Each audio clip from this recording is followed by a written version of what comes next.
मोहनलाल, घर से बाहर निकल, या तो मुझे मेरा कर्जा दे या फिर ये घर मुझे दे। मैंने तो आपसे पहले ही मना किया था, इस आदमी से पैसे उधार मत लो, ये अच्छा आदमी नहीं है। अगर समय पर पैसे नहीं चुका पाए तो रही सही इज्जत भी चली जाएगी। दिन बुरे चल रहे हैं सावित्री, जो भी व्यापार शुरू किया सबने घाटा ही दिया। पिताजी के गुजरने के बाद सोचा चंगीराम से कुछ पैसे उधार लेकर एक व्यापार चालू करूं, उसमें भी घाटा चला गया। उसके बाद एक सगा छोटा भाई था, वो भी मुझे छोड़कर चला गया। अब ये वक्त से पहले पैसे मांग रहा है, तो बताओ इसको कहाँ से दूं अपने पैसे। बाहर निकल, तुझे पैसे देने ही पड़ेंगे। आज तो इसकी इतनी बेइज्जती करेंगे कि ये घर इसको अपने नाम कराना ही पड़ेगा।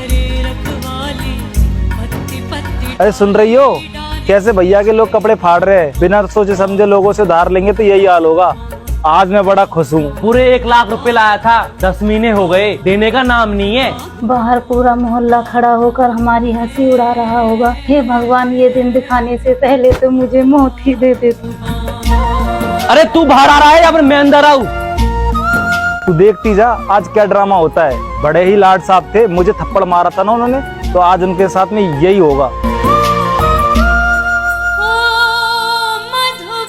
ये लो जी, बाकी सब गहनों में से यही एक अमानत बची थी, इसे चंगीराम को देकर उससे कुछ दिन की मोहलत मांग लो।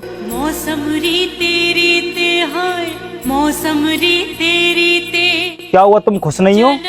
मूर्ख आदमी, बेइज्जती आपके पूरे खानदान की होगी। नहीं बल्कि हो रही है।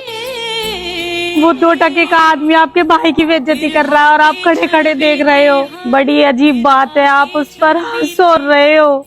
फिर से सजाए जब एक भाई की बेइज्जती होती है तो दूसरे भाई की भी इज्जत पर उतनी ही आंच आती है। जेठ जी ने उस दिन आप पर इसलिए हाथ उठाया था क्योंकि आप शराब पीकर मोहल्ले में हंगामा कर रहे थे। उस दिन वो आपका आपसी मामला था, इसलिए मैंने आपसे कुछ नहीं कहा। लेकिन आज इज्जत हमारे पूरे घर की जा रही है, मैं नहीं देख सकती।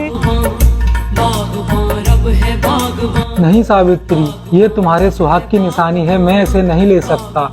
मैं चंगीराम से वैसे ही हाथ पैर जोड़कर कुछ दिनों की मोहलत ले लूंगा, मैं इसे नहीं ले सकता सावित्री। मेरा सुहाग तो आप हो जी, मैं आपको झुकते हुए नहीं देख सकती। इससे अच्छा तो यह है कि मैं इस मंगलसूत्र का ही त्याग कर दूं। गले में काला डोरा पहन लूंगी, अच्छे दिन आएंगे तो मंगलसूत्र तो और बन जाएगा।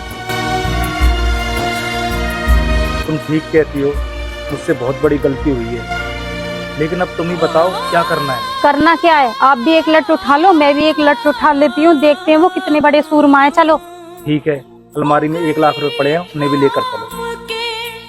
जिन बिरवों को हमने दिखाई राह, आज पूरे पैसे चाहिए, मूल भी और ब्याज भी। उनके मन में तनिक नहीं पर। क्यों बे, इस तरह हमारे घर में क्यों आया तू? मैं तो अपनी वसूली लेने आया था। उधारी वसूल करने का ये कौन सा तरीका है? देखे बागवान पैसे नहीं मिल रहे तो पुलिस लेकर आ, कोर्ट में जा। ये कौन सा तरीका है पैसे वसूल करने का? अरे 1 लाख रुपए के चक्कर में ये तो 15 लाख के घर पे कब्जा करने आ गया। फिक्र मत कर सावित्री, अब भाई आ गया है, सब कुछ ठीक कर देगा। चलो जी, इसका हिसाब कर देते हैं। ये तेरे 1 लाख रुपए है और बाकी का ब्याज तुझे समय होने पर ही मिलेगा। पकड़ अपने 1 लाख रुपए और निकल यहाँ से।